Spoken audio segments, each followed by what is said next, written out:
La entrevista del Telematutino 11, gente importante a tratar temas importantes. Nos acompaña el licenciado Ivanhoe N.G. Cortiñas, economista con mucha experiencia de Estado, fue contralor, fue superintendente de valores, superintendente de bancos, y no mencionó los cargos intermedios porque nos cogería un tiempo. Es miembro de la dirección central del Partido Fuerza del Pueblo. Buenos días, Ivanhoe, un placer. Buenos días, gracias. Buenos días, bienvenido. Gracias, Ramón, por permitirme estar nueva vez acá en Telematutino.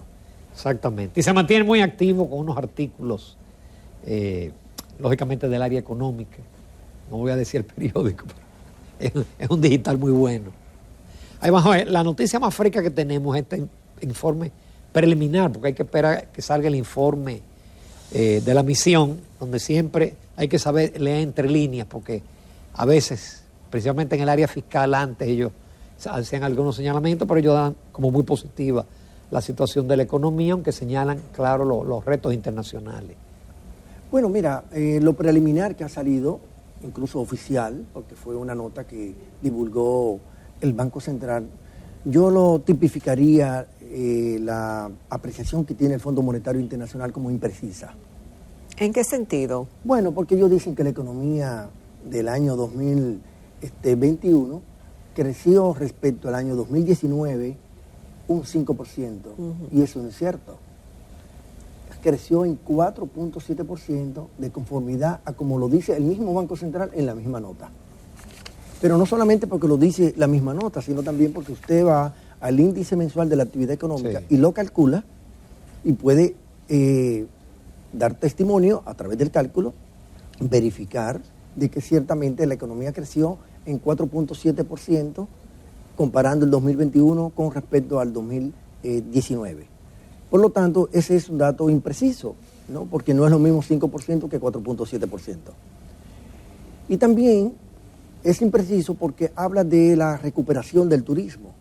El turismo no se ha recuperado.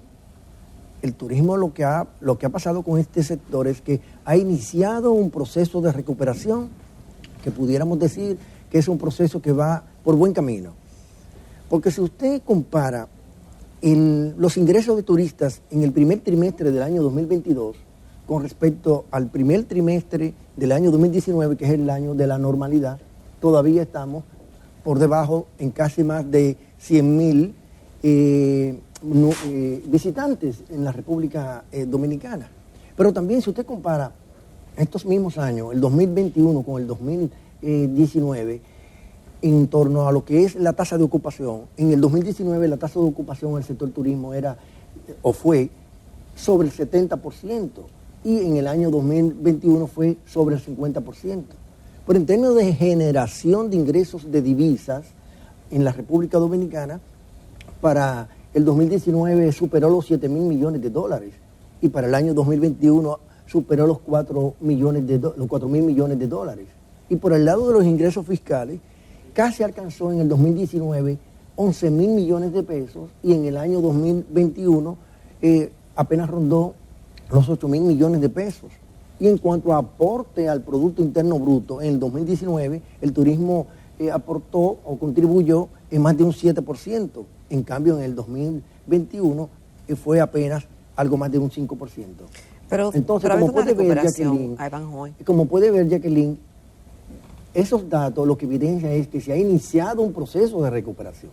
Porque decir que se ha recuperado implicaría de que usted o igualó o superó los datos que aparecen en el año 2019, que es el año de referencia por ser un año de normalidad. Pero que en el caso del turismo el año de referencia debe ser el 18. Por supuesto, porque el 2019 se cayó. Pero como no hubo COVID, al menos uno pudiera decir que fue un año de normalidad, pero no fue el mejor año para el sector turismo el año 2019. Fue el año del fallecimiento de los extranjeros. Si lo comparamos con el 2018, yo creo que todavía no le favorece esta comparación si lo hacemos con el 2018. Pero estamos siendo coherentes, ¿no? Porque como se está comparando con el 2019, yo quise tomarle la palabra a ellos y tomar el mismo año que ellos han tomado. Por eso digo que lo que ha dicho el Fondo Monetario Internacional es impreciso respecto al nivel de crecimiento de la economía dominicana y respecto a lo que ellos atribuyen como la recuperación. Pero pareciera que es irreputable, según el señor Vesperoni del Fondo Monetario Internacional, que la economía dominicana ha tenido que es positiva, que ha demostrado una capacidad de resiliencia notable y elogia la política monetaria y fiscal que se ha secuenciado en el país, así como otros actores mencionan el sector externo y el sector privado que ha contribuido a este desempeño. Si fueras entonces a calificar la economía dominicana, amén de esas imprecisiones, ¿estaría de acuerdo de que ha sido positivo el manejo? Bueno, al escuchar la lectura que usted le dio a una cita de lo que ha dicho el Fondo Monetario Internacional, uno se pregunta, ¿y cuál es el principal indicador con el que uno puede medir el desempeño monetario de una economía? No importa el país, el ámbito de los precios. ¿Y qué ha pasado en la República Dominicana? Que tenemos la inflación más alta en los últimos 15 años. Justo la de abril vuelve a dispararse y se coloca en 0.96%. Ya sumándose al resto de los meses, enero-marzo, estamos teniendo una inflación que está cercana a la meta de inflación de un 4% en apenas 4 meses. Entonces, si evaluamos el desempeño monetario por el lado de lo que es su principal norte, su principal objetivo, que tiene que ver con el control y estabilidad de los precios, bueno, podemos decir que la nota no es muy buena, pese, y lo reconozco, los esfuerzos que el ámbito monetario ha realizado. Usted puede indicar, por ejemplo, que han subido la tasa monetaria, la tasa de referencia del Banco Central, desde un 3% a un 5.5%. Y eso ha tenido un primer efecto positivo, porque las tasas de interés del sistema bancario se han incrementado, aunque no tal vez en la velocidad y en el tiempo que debió ser. Pero este aumento de la tasa de interés en el mercado financiero y de valores no se traduce en lo que es la aspiración cuando se promueve un aumento en la tasa de referencia del Banco Central, que es la de controlar los precios vía la demanda agregada. Y resulta que si el Banco Central dice que la economía creció en 6.1, 6.4% en los primeros meses de este año 2022, estamos entonces indicando que ese crecimiento está por encima del potencial, que es alrededor de un 5%, y por lo tanto la demanda agregada no luce contraerse como debe ser conforme al objetivo cuando el Banco Central ha aumentado la tasa de política monetaria. Por lo tanto, en esos términos no pudiéramos darle una buena calificación. Y en términos fiscales, tampoco. ¿Por qué tampoco? Porque el ámbito fiscal también contribuye al tema inflacionario. Entonces, ¿cuál es el principal problema que tiene la economía dominicana en los actuales momentos? El tema de los precios.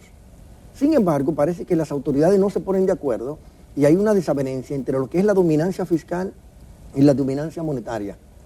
Y en esa desavenencia parecería como que la dominancia fiscal supera la dominancia monetaria y por eso usted encuentra que ellos con mucho orgullo muestran que la economía está creciendo, incluso por encima del potencial.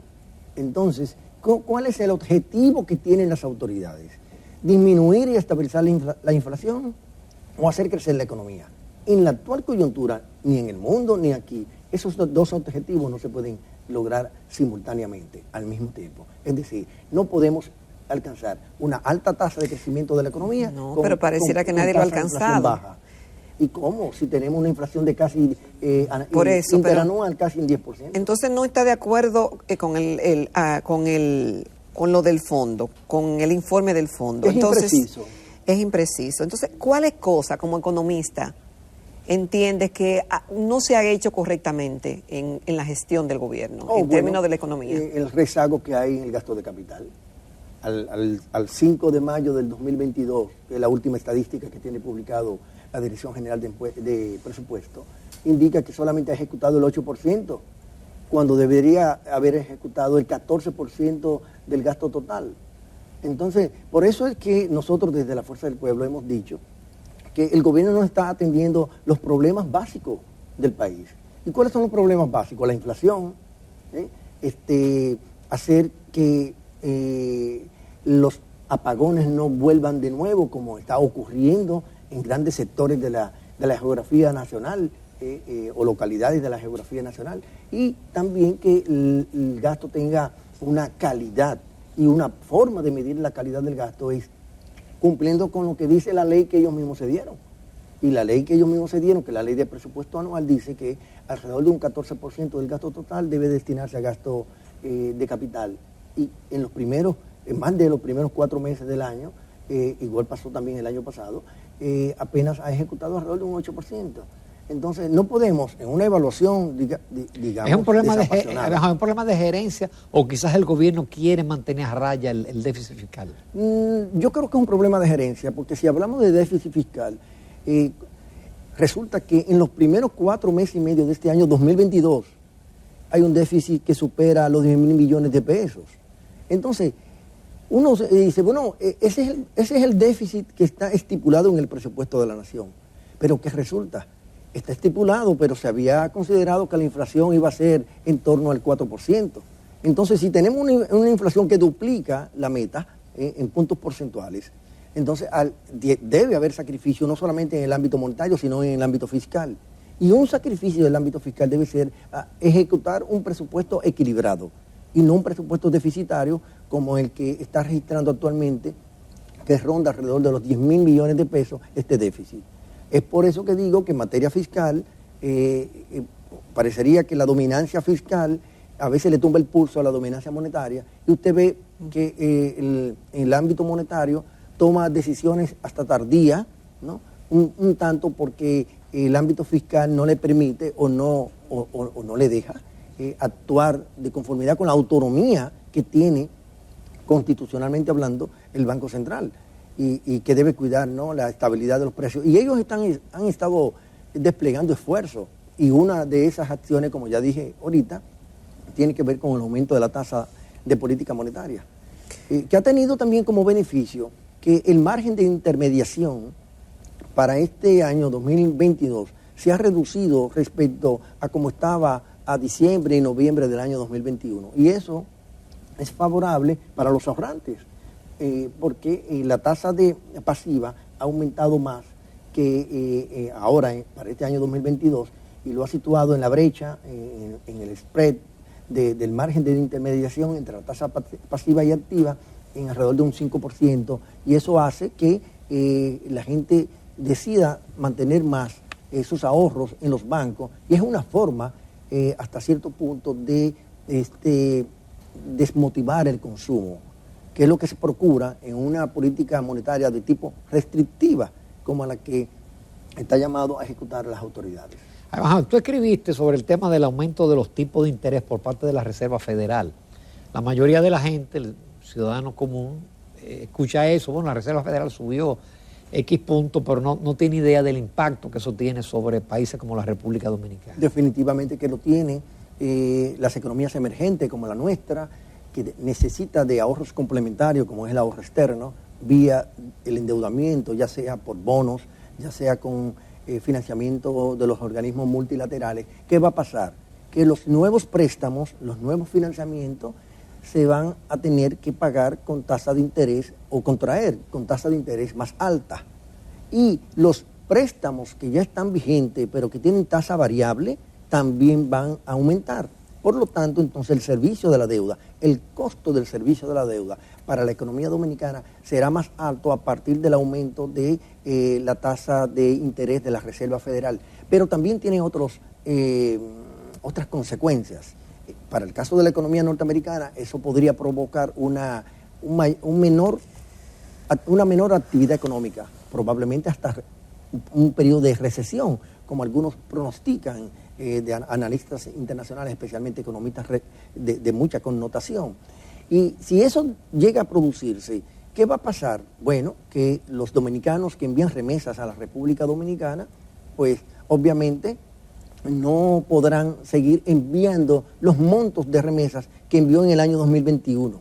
Pero si a eso usted le añade que la inflación en los Estados Unidos es la más alta en los últimos años, en las últimas décadas, entonces esa inflación también, y por eso la Reserva Federal hace disparar la tasa de referencia, esa tasa de inflación en los Estados Unidos provoca que los dominicanos estén enviando menos dólares, como ha acontecido para el primer trimestre del año 2022 en la economía del país, en donde ya las remesas son menores en el primer trimestre del 2022 respecto al primer trimestre del año 2021. Por lo tanto, esas son de las consecuencias inmediatas que tiene el aumento de la tasa de referencia por parte de los Estados Unidos. Y bueno, no decir con la complicación también que eso trae al resto del mundo, porque eso hace apreciar el dólar. Y cuando el dólar se aprecia, lo que significa entonces que a nuestras economías se le hace más caro importar.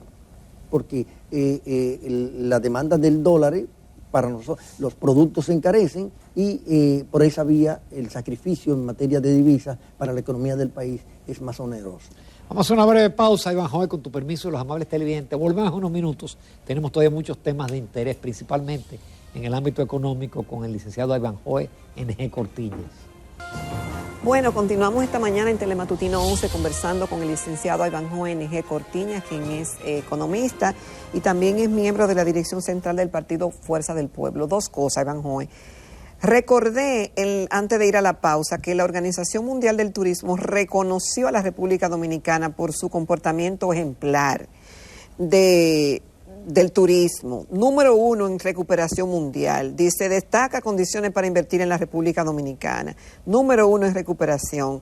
Reconoce a la República Dominicana. Eso no es, dice, la República Dominicana, primer país del mundo en recuperación del turismo. ¿Eso no es un plus para el gobierno de Luis Abinader? Es un plus de marketing, más es una deficiencia en términos de tener capacidad para hacer diagnóstico. Porque, ¿cuáles son los indicadores que se utilizan para hacer un diagnóstico para el sector turismo? 6, y ya lo indiqué, tasa de ocupación, participación en la economía, participación en la generación de ingresos tributarios, participación en los ingresos de divisa, participación en el empleo. Entonces, y en ninguno de esos indicadores... Entonces tuvo flojos informes, es decir, los elementos impreciso. que tomó también la Organización Mundial del Turismo para hacer y venir aquí a la República Dominicana. Yo creo que es una ayuda, una mano amiga un poco para seguir dando el impulso al inicio de la recuperación. Pero ¿no será que el país comparado con el resto de los países ha tenido un mejor desempeño? ¿Pudiera ser eso? Es que hay que compararse con los números de nosotros, con la capacidad instalada de nosotros, no con otros países. Porque si usted dice que se recuperó ¿con respecto a qué? Con respecto a Costa Rica, con respecto a Cuba, pero que nunca se ha hecho esa comparación. Es compararse con lo que ha sido el desempeño del sector en un año de normalidad. Y el año de normalidad se asume para la economía dominicana en el año 2019. Y ningún indicador lo puedo discutir con cualquiera, incluso de lo que está en el ministerio, con cualquiera lo puedo discutir, que ningún indicador del sector turismo supera lo del año 2019. A no ser que los datos oficiales publicados por la web de los organismos competentes no sean verídicos. Entonces ahí sí yo me aparto. Pero partiendo de los números oficiales, estamos frente al inicio de la recuperación del sector turismo o la continuación del sector de la recuperación y no de la recuperación. Iván Joe, cambiando ya un poco de tema, porque tenemos que hablar de política, y justamente que hoy es 16 de mayo, una fecha que muy recordada por las elecciones que se han celebrado tradicionalmente en la República Dominicana. En el día de ayer, creo, en el fin de semana, circuló una información de un profesor de Harvard que estuvo en una entrevista, en un programa de opinión, y hablaba del reto para el 2024. Decía que Abinader, pareciera que será el candidato, pero que en el caso de Leonel tiene como simpatías, pero que no tiene partido. Entonces dice que el PLD tiene partido, pero entonces no tiene un candidato. ¿Qué interpretación le da, qué lectura a esas afirmaciones? Que el profesor está desactualizado, que parece que tomó datos del pasado, o sea, datos de las elecciones del año 2020 con respecto a la Fuerza del Pueblo y con respecto a Leonel Fernández. Porque si él toma datos actualizados, tendría que llegar a las siguientes apreciaciones o bien examen. En primer lugar, que el presidente Abinader, presidente electo que ganó en primera vuelta en el año 2020, ha sido el presidente de la República Dominicana electo que menor votación ha alcanzado en un proceso democrático. De las últimas elecciones, al menos del año 1996 hacia acá. Aún habiendo más habitantes para votar, sacó menos votos que el presidente Medina, que el presidente Fernández. Entonces, eso es una condición que se le puede atribuir al Partido Revolucionario Moderno. Y fíjese la sigla y el nombre, Moderno. En el caso de la Fuerza del Pueblo, ciertamente para el año 2020, era una estructura naciente, pero hoy día ya, conforme a todas las juramentaciones, estructuraciones, organización que se ha hecho a nivel nacional, cuenta con una estructura electoral, una estructura partidaria conformada en todos los municipios de la República Dominicana, y ya el padrón nuestro supera un padrón orgánico, más de 1 millón de dominicanos, casi 1.200.000 dominicanos que han decidido darle su apoyo por la vía de mostrar simpatía firme respecto a la fuerza del pueblo. Entonces, estamos frente a una situación en la que yo creo que está desactualizados los datos con los que él manejó para llegar a esa conclusión. Pero políticamente hablando, yo creo que el desafío para el escenario del sistema de partidos en la República Dominicana se encuentra en lo siguiente. En las elecciones del año 2020, más de 1 millón de dominicanos dejaron de votar, por diferentes circunstancias, probablemente porque no sentían simpatía por el que ganó, no tenían simpatía por el que estaba compitiendo en segundo lugar, y aunque podían tener simpatía por el que estaba en tercer lugar, no le veían posibilidades de ganar. Y más de 1 millón de dominicanos dejaron de votar. Ahora, para el año 2024, alrededor de 1 millón de dominicanos más se van a adicionar al padrón electoral con capacidad de votar en esas elecciones. Entonces, estamos frente a un nuevo nicho de mercado electoral que supera los 2 millones de dominicanos con capacidad de elegir. Yo creo que el caso del PRM no está en capacidad de atraer esos nuevos votantes y esos votantes que dejaron de votar. ¿Pero por qué? Porque no tuvieron capacidad de hacerlo en el año 2020, cuando estaban en su mejor momento. Pero ahora hay una obra de gobierno, hay una gestión. ¿Y qué obra puede presentar como legado la actual administración si no ejecuta un presupuesto en inversión que la población pueda decir, bueno, pero estamos montando un metro y esto lo hizo Leonel Fernández? Estamos pasando por un paso a desnivel y esto lo hizo Leonel Fernández. O estamos en este túnel y esto lo hizo Leonel Fernández. O estamos en este elevado y esto lo hizo Leonel Fernández. Eso no podrá decirlo ningún ciudadano.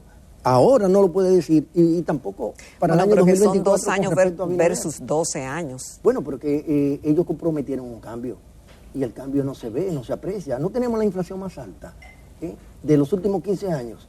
Entonces, ¿cuál es el cambio? Bueno, pero es que tuvimos el COVID y muchas situaciones pero en el mundo. Cuando ellos estaban haciendo campaña, el COVID estaba.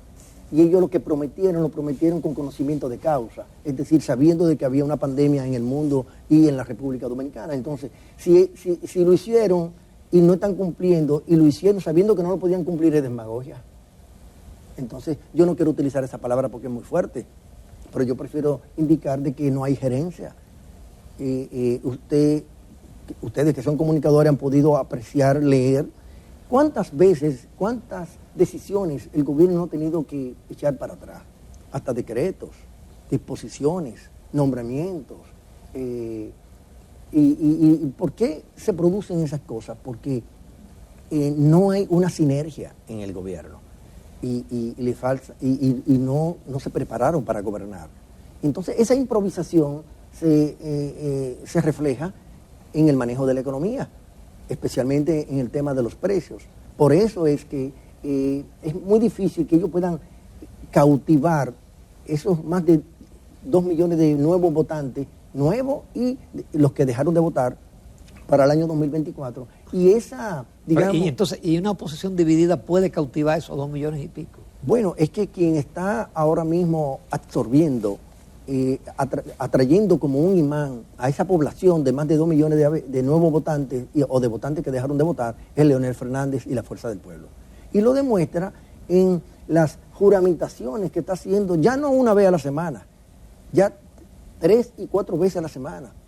La semana pasada estuvo 2 veces en la capital, en Samaná, en Puerto Plata, es decir, en toda la geografía nacional y anteriormente en Monteplata también, pero hay todo un programa de juramentaciones en la que todo indica que la Fuerza del Pueblo ya está posicionada como la segunda fuerza política en la República Dominicana en el espectro electoral y desde el punto de vista de lo que es el candidato o la persona que la gente ve como el que tiene la capacidad, la experiencia para manejar crisis, Leonel Fernández se posiciona en un primer lugar sólido como oposición y apenas 4 o 5 puntos de diferencia con respecto al presidente Abinader, que ha perdido más de 12 puntos porcentuales con respecto a lo que alcanzó en el año 2024. Y eso 2020. Perdón, con respecto al 2020. Sacó 52.5% en el año 2020 el presidente Abinader, como usted bien precisa, y ahora mismo ronda el 40% en nivel de preferencia. Entonces, ante el fracaso de manejar la situación del país, en donde no le ha producido un cambio, el cambio prometido, entonces eso es la variable que explica el por qué ha perdido 12 puntos porcentuales. En cambio, Leonel Fernández y la Fuerza del Pueblo ha tenido la capacidad de poder entusiasmar, reencantar a la población, porque se ha dado cuenta que Leonel sí puede mostrar cosas que hizo y puede continuar haciendo cosas que no pudo hacer por diferentes circunstancias. Pero para ganar se necesita una unidad de la oposición en una segunda vuelta. Yo creo que para ganar lo primero que hay que hacer es seguir creciendo. Y eso es lo que está haciendo la Fuerza del Pueblo y Leonel Fernández. Estamos creciendo casi en forma exponencial. Y si eso sigue así, probablemente Leonel gane hasta en primera vuelta. Si continúa así. Y si no continúa así y pierde ritmo de intensidad en el crecimiento, se podría producir una segunda vuelta. Pero en todo caso, Leonel Fernández estaría o en primer lugar o en segundo lugar. Y a la franja de la oposición que no votaría por la actual administración, canalizaría su simpatía por Leonel Fernández. A mí no me cabe la menor duda que Leonel Fernández va a ganar las elecciones. Si las cosas los PLDistas no hayan un acuerdo, se van a ir con Leonel Fernández. Por supuesto. Tal vez la cúpula no, pero la base del partido siente empatía, está identificada con Leonel Fernández y con nosotros. Porque, ¿qué pasa?